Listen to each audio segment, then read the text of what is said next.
ষষ্ঠ আসমান স্বর্ণ দিয়ে, সপ্তম আসমান দামি লুলুত পাথর যাকে বলা হয়। এই সপ্তম আসমানের উপরে হলো সিদরাতুল মুনতাহা, যে পর্যন্ত জিবরাইল যেতে পারে। সিদরাতুল মুনতাহার উপরে হলো লা মাকান, তার উপরে আরেকটা স্তর আছে লা জামান, তার উপরে স্তর হইল নূরের পর্দা 70,000 খেলা। সুবহানাল্লাহ। 70,000 নূরের পর্দার উপর হলো আল্লাহর নূরের দরিয়া। ওই নূরের দরিয়ার উপরে হইল আল্লাহর আরশে আজিম, যেখানে আল্লাহ বসে মানুষের কলবে থাকে। সুবহানাল্লাহ। জোরে বলেন সুবহানাল্লাহ। কেমনে সম্ভব? বলে 9,30,00,000 মাইল উপরে সূর্য তাপ দেয়, গাছেও লাগে, ঘরেও লাগে, ঘরের প্রাইস পর্যন্ত তাপ হয়ে যায়। এগুলো বুঝতে গেলে নানান দিকে একটু উদাহরণ দিতে হয়। যাই হোক, আমি যে কথাটা বলতেছি, মুসা আলাইহিস সালাম সকালবেলায় পাখি দেখলেন, বিকাল বেলায় গিয়ে ওই লোকটারই দেখলেন। লোকটা বাচ্চাকে বললেন যে এটা পাহাড়, পাহাড়ের চেয়ে বড় হইল আল্লাহ আসমান। এবার বাচ্চা বলে, বাবা বাবা আসমানের চেয়ে বড় কিছু আছে। লোকটা তখন চোখের পানি ছেড়ে দিচ্ছে। আমি একটা গোপন তথ্যের কথা বলি। 1 গ্লাস পানি খাইলে, পানি খেয়ে পেশাব করলে, বলেন আপনার শরীরটা পাক আছে তখন? না পাক। যদি কাপড়ে ভরে নামাজ হবে না। বলেন বলেন, যদি কাপড়ে 10 ফোঁটা 5 ফোঁটা বললো কাপড়টা পাক আছে? না পাক। আর একই গ্লাস পানি খেয়ে যদি আল্লাহর ভয়ে, মা বাবার প্রেমে পড়া, নবীর প্রেমে পড়া, কাঁদেন, চোখ দিয়ে যদি 50 ফোঁটা বের হয়, পাক। সেটা কি কাপড় নাপাক হবে? জি না। শরীর নাপাক হবে? বলে এটা কেমন পানি? এই পানিটার এত দাম, জাহান্নামের আগুনে নিক্ষেপ করার সাথে সাথে আগুন নিভে যাবে। সুবহানাল্লাহ।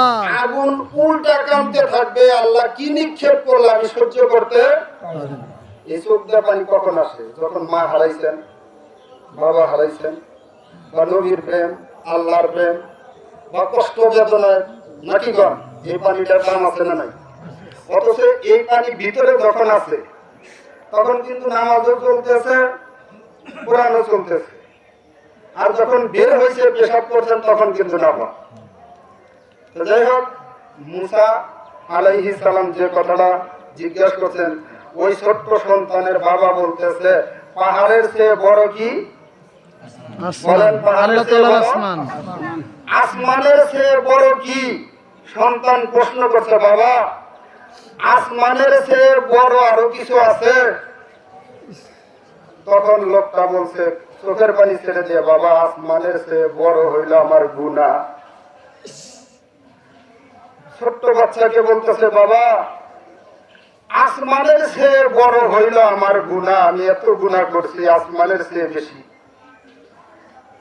লোকটার চোখের পানি ছেড়ে দিচ্ছেন, বাচ্চায় চোখের পানিগুলি মুছে দিতেছেন, বলে, বাবা পাহাড়ের চেয়ে বড় আসমান, আসমানের চেয়ে বড় তোমার গুনাহ।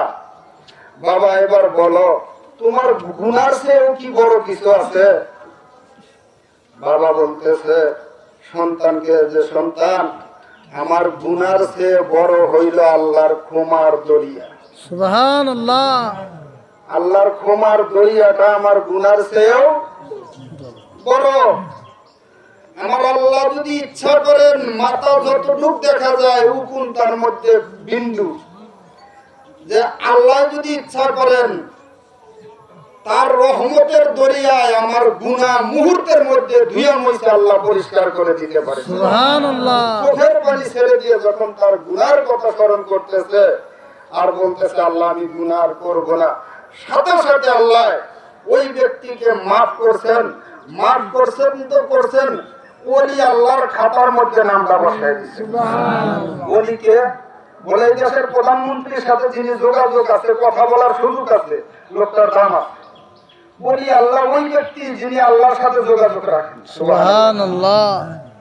এমন কঠিন সমস্যা আপনার হয়ে গেছে, আল্লাহর ওলিরা অনেক সময় ধারা দিক দিয়ে, নানান দিক দিয়ে আপনার উপকার করে দিতে পারে, যারা আল্লাহর বন্ধু হয়।